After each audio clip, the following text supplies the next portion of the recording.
प्रणाम नमस्कार। रवि लाल यादव आप अपने छोट भाई सभी दर्शकों के हाथ जोड़ के प्रणाम नमस्कार मिलाओ। हमारे जितने भी तमाम श्रोतागण वाले सब आज स्टेज से मजा ले जाए।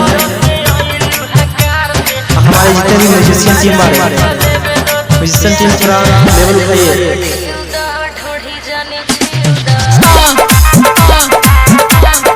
हमारे मीडिया के भाई जितने भी हैं सब अंडरग्राउंड के पास ज़्यादा entertainment Patna music official entertainment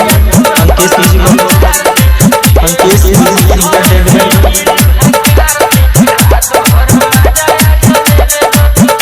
hello hello check hello.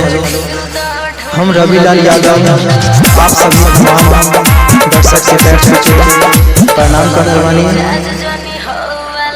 हमारे जितने भी दर्शक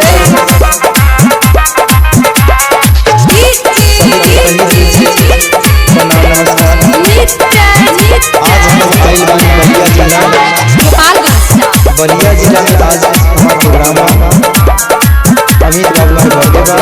यही बर्थडे पार्टी में मोबाइल वाले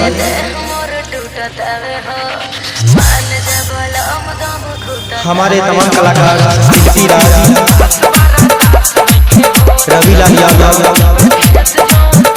दिवेश मिश्रा तमाम कलाकार यहाँ मंच पर उपस्थित वाले हमारे जितने भी मीडिया से आए हुए हैं। हमारे उजाला एंटरटेनमेंट अंकेश एंटरटेनमेंट पटना राजधानी म्यूजिक ऑफिशियल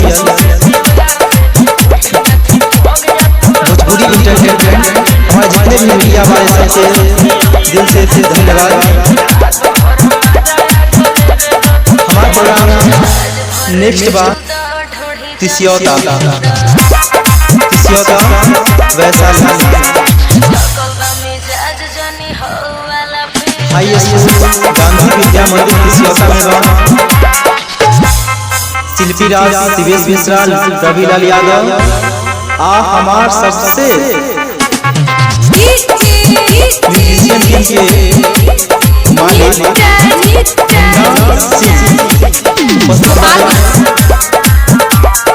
आप सभी के बता दे रहे संख्या में आई और प्रोग्राम की मजा लेने द्वारा हम सब आ रहे हैं।